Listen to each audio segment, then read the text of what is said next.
Olá, meus aluninhos do quinto B, tudo bem com vocês? Professor Renato, com muitas saudades de vocês. Estamos nessa distância ainda, porém, vamos seguindo com as nossas aulas virtuais. Mas nós estamos bem juntinhos aqui no coração, ok? Então vamos lembrar, página 61, estrutura do texto narrativo. Mas vamos lembrar de pegar o material, lápis, caneta, o livro de vocês e aquela folha em branco para que vocês possam fazer as anotações necessárias. E muita atenção e muito foco nos estudos. Eu vi que na resolução das provas algumas pessoas tiveram dificuldades. Então nós precisamos reforçar esse nosso foco, essa nossa dedicação aos estudos, certo? Então vamos lá, página 61, estrutura do texto narrativo. Então, pegando o material para nós seguirmos. Nós vamos voltar ao que nós estudamos um pouquinho atrás e vamos ter algumas informações a mais. Nós vamos entender agora a diferença entre tirinha e história em quadrinhos. Tirinha tem no máximo 4 quadros, enquanto que história em quadrinhos terá mais de 4 quadros. Então, aqui nós temos a análise de uma tirinha. O que nós vimos no passado? Que para entender uma tirinha ou uma história em quadrinhos, eu tenho que analisar tudo que me é oferecido. Ou seja, o que eu tenho que analisar? As expressões fisionômicas dos personagens, as expressões corporais, o cenário, as linhas cinéticas, que são os tracinhos que nos mostram movimentos, os balões, as onomatopeias e muito mais que nós veremos depois. Mas tudo isso reunido nos faz com que nós entendamos as histórias, as HQs ou as tirinhas. Até aí tudo bem? Então vamos lá. Vamos relembrar então tudo que nós estudamos. No primeiro quadro, o que nós vamos visualizar? Em primeiro lugar, os personagens, que são personagens já conhecidos. Cebolinha, Mônica e Magali. O que nós vamos analisar? Expressões do rosto. Então nós percebemos que a Magali está com uma cara meio de filósofa, né? Que ela está ali pensando em alguma coisa.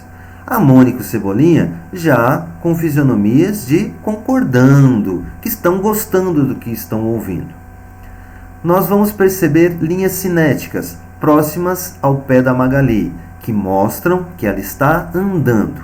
Na mão da Magali, que o seu braço está se movimentando. Na cabeça do Cebolinha e da Mônica, que as cabeças estão se mexendo. Até aí tudo bem? Já no segundo quadro, nós temos de novo as linhas cinéticas, as expressões do rosto, as expressões do corpo. Então tudo isso é fundamental. Então a Magali novamente, como se estivesse filosofando, como se estivesse dizendo uma coisa muito importante. A Mônica e o Cebolinha com caras de alegria, de surpresa e se movimentando, como nós sabemos, pelas linhas cinéticas. Já no terceiro quadro, o que nós temos? Apenas linhas que estão mostrando surpresa, movimentos, a fuga de um dos personagens, que foi de Cebolinha, e uma onomatopeia, o zoom, mostrando que ele fugiu. Então nós temos aí, e além disso, nós temos também os balões, que trazem as falas dos personagens. E nós vamos perceber que os balões se modificam de acordo com a situação de cada personagem. Então tudo isso é importante para que nós possamos entender as tirinhas e as histórias em quadrinhos. E o que nós vamos perceber? Que nós temos uma sequência. Então nós tivemos o quadro número 1, o 2 e o 3. E esta sequência dos quadrinhos nos conta uma história, ok?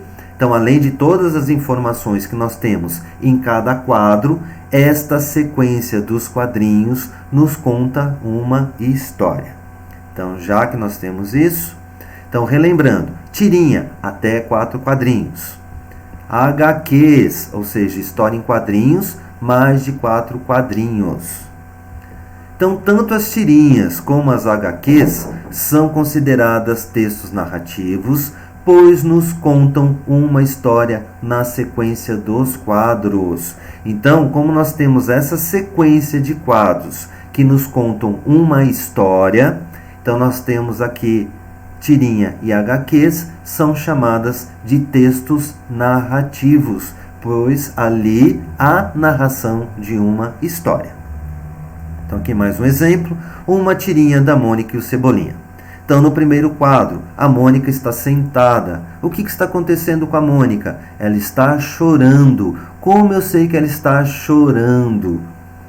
Que nós temos as gotículas, que seriam as lágrimas da Mônica, e a nossa onomatopeia, sniff, que mostra que é o som de um choro.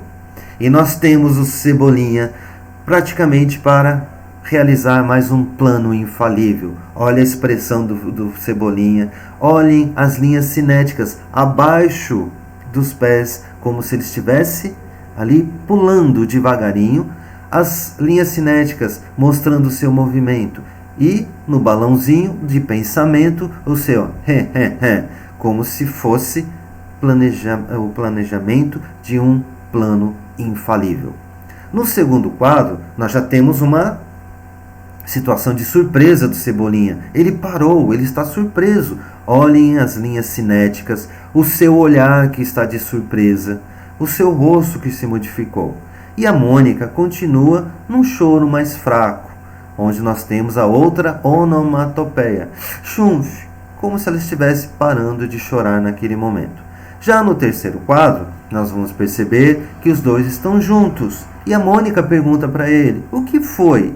Vou esperar sua tristeza passar para poder provocar você. Então, ele ia fazer um plano infalível. Ele ficou com pena da Mônica, porque ela estava chorando. Então nós temos aqui uma sequência de quadrinhos que vão nos contar uma história. Portanto, uma tirinha ou uma história em quadrinhos são consideradas textos narrativos. Então o que nós temos aqui? Os pontos principais de uma narrativa. Personagens, que são aqueles que movimentam, que fazem ação da nossa história. Então nós temos 3, Cebolinha, Mônica e Magali.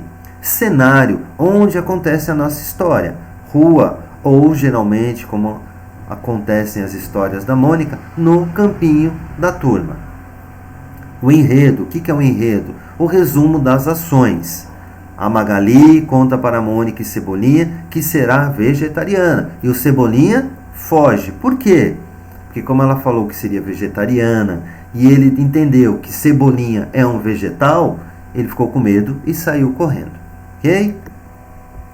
Então, nas HQs, ou seja, nas histórias em quadrinhos ou nas tirinhas, há a sequência das imagens, com ou sem texto escrito, forma uma narrativa. Então, se vocês lembrarem da primeira história em quadrinhos que nós trabalhamos, que foi aquela do jacaré que começou a estourar os balões. Então, ali não havia nenhum balão, não existia um texto escrito. Então, somente as imagens foram contando uma história. Então, uma narrativa, ou seja, uma história em que os personagens praticam ações. O texto narrativo, isto é, aquele que conta uma história, em geral, é organizado em 4 partes: situação inicial, conflito, clímax e desfecho. Então, relembrando, estrutura da narrativa. Situação inicial, que é o que vocês geralmente vão chamar de começo. Depois eu tenho o conflito e o clímax, que é o que vocês chamam de meio. E o desfecho, que é o que vocês geralmente chamam de fim. Então eu tenho essas 4 partes da narrativa: situação inicial, conflito, clímax e desfecho. Até aí tudo bem? Se tiver confuso, façam as anotações para me perguntar depois. Então aqui eu trouxe esse gráfico mostrando mais ou menos o que é cada um e nós vamos partir para o estudo deles. Então eu tenho introdução. O que é introdução? Situação inicial, que é a primeira parte. Depois, no desenvolvimento, eu tenho 2 partes: complicação e o clímax. E no final, eu tenho conclusão ou situação final, que eu chamo de desfecho. Então, eu tenho estas 4 partes: introdução ou situação inicial, complicação, clímax e conclusão, situação final ou desfecho. Certo até aí? Então agora vamos estudar o que são essas 4 partes. A situação inicial é a parte inicial do texto, em que são apresentados os personagens. Às vezes, é possível saber também quando e onde a história acontece. Então, na situação inicial, eu tenho uma apresentação. Quem são os meus personagens? Quando que acontece? Onde acontece? E o que acontece? Eu posso colocar uma prévia da minha história, mas nós estamos fazendo uma apresentação. Em seguida, surge um conflito. O que é o conflito? É a parte que vai gerar ações e reações dos personagens. Então, nós tivemos a apresentação. Então, o conflito é aquela parte que vai nos mostrar como a história será movimentada. O que vai acontecer ali? Entre os principais fatos da história, o clímax é o momento de maior tensão. Então, o clímax é aquele momento de maior tensão, onde nós vamos colocar o suspense, onde nós vamos colocar a maior atenção. E o desfecho é a parte final do texto, em que ocorre a resolução do conflito. Então, aqui nós temos o que significa cada parte da minha narrativa, da minha estrutura da narração. Então, vamos lá aprender mais um pouquinho. Então, eu trouxe esse quadro que vai nos mostrar melhor o que é cada um. Então, situação inicial. O que é situação inicial? Quando o autor contextualiza o leitor, apresenta os personagens e mostra o tempo e o espaço em que estão inseridos, geralmente logo na introdução. Então, quando nós fazemos a apresentação da nossa história, mostrando quem serão os personagens, onde acontece, quando acontece e o que acontece.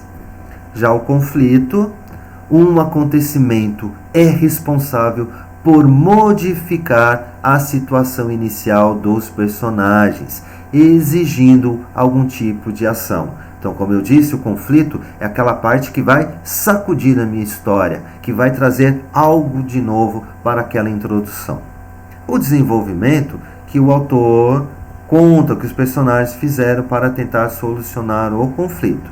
O desenvolvimento vai ser conflito e o clímax juntos, onde tudo se desenvolve.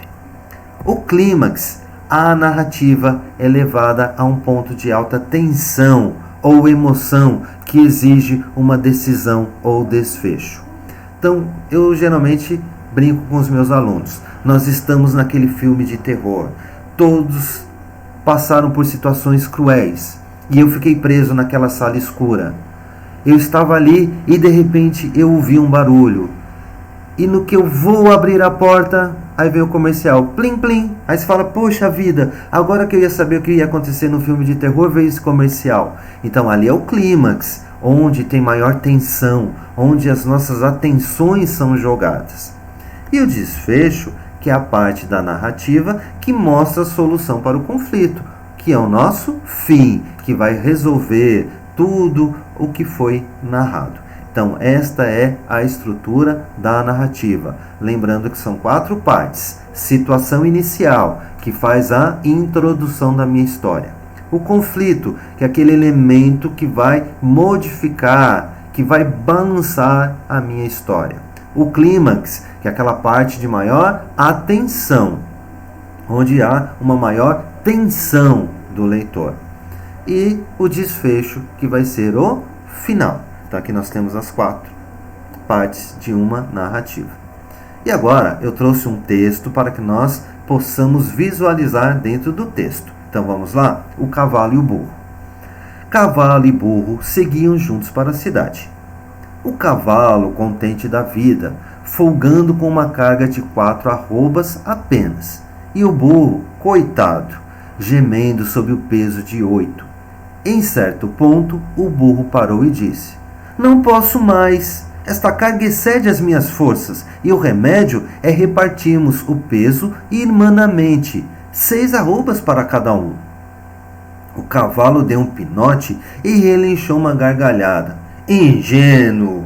Quer então que eu arque com 6 arrobas, quando posso bem continuar com as 4? Tenho cara de tolo? O burro gemeu. Egoísta! Lembre-se que, se eu morrer, você terá que seguir com a carga das 4 arrobas mais a minha. O cavalo pilheriou de novo e a coisa ficou por isso. Logo adiante, porém, o burro tropica, vem ao chão e rebenta. Chegam os tropeiros, maldizem da sorte e, sem demora, arrumam as 8 arrobas do burro sobre as 4 do cavalo egoísta. E como o cavalo refuga, dão-lhe de chicote em cima, sem dó nem piedade. Bem feito! Exclamou um papagaio. Quem o mandou ser mais burro que o pobre burro, e não compreender que o verdadeiro egoísmo era aliviá-lo da carga em excesso? Tome!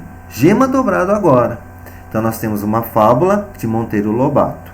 Então vamos analisar o nosso texto e identificar as partes desta narrativa. Então nós temos a primeira parte. Quem é essa primeira parte? É a nossa introdução. Então nós temos ali cavalo e burro seguiam juntos para a cidade. Então está mostrando para nós quem são os personagens e onde acontece. Como que estava o cavalo? Contente da vida, porque ele estava folgado com apenas 4 cargas. E o burro, coitado, estava gemendo porque ele carregava uma carga maior. Já aparece aqui o elemento 2, que é o meu conflito. Então o burro estava cansado, então ele se rebela naquele momento. Eu não posso mais carregar 6, nós temos que dividir a nossa carga em pesos iguais. Então ali houve um momento que gerou uma certa modificação da nossa história. Aí nós temos o desenvolvimento, que conta um pouquinho mais, e vem a terceira parte. O que é essa terceira parte? O nosso clímax. O cavalo pilheriou de novo e a coisa ficou por isso. Logo adiante, porém, o burro tropica, vem ao chão e rebenta. E agora, o que vai acontecer? Ele vai morrer? O que vai acontecer com o burro, com o cavalo? E aí nós temos o finalzinho, que chegam os tropeiros, dizem ali do que aconteceu, reclamam do que aconteceu e pegam todas as cargas do burro e colocam no cavalo. O cavalo, sem aguentar tudo aquilo, ainda leva boas chicotadas. Então aqui nós temos todas as partes da minha narrativa. A introdução, o conflito, o clímax e o desfecho. Certo? Então esta foi a nossa aula de hoje. Espero que vocês tenham entendido. Se não entenderam, façam as anotações necessárias. E aí nós temos os exercícios da página 61. Procurem fazer com muita atenção, com muito foco, para poder entender direitinho. E na próxima videoaula eu já trago a correção. Então fica aqui o grande abraço do professor Renato, morrendo de saudades. E até a nossa próxima videoaula. Tchau, pessoal!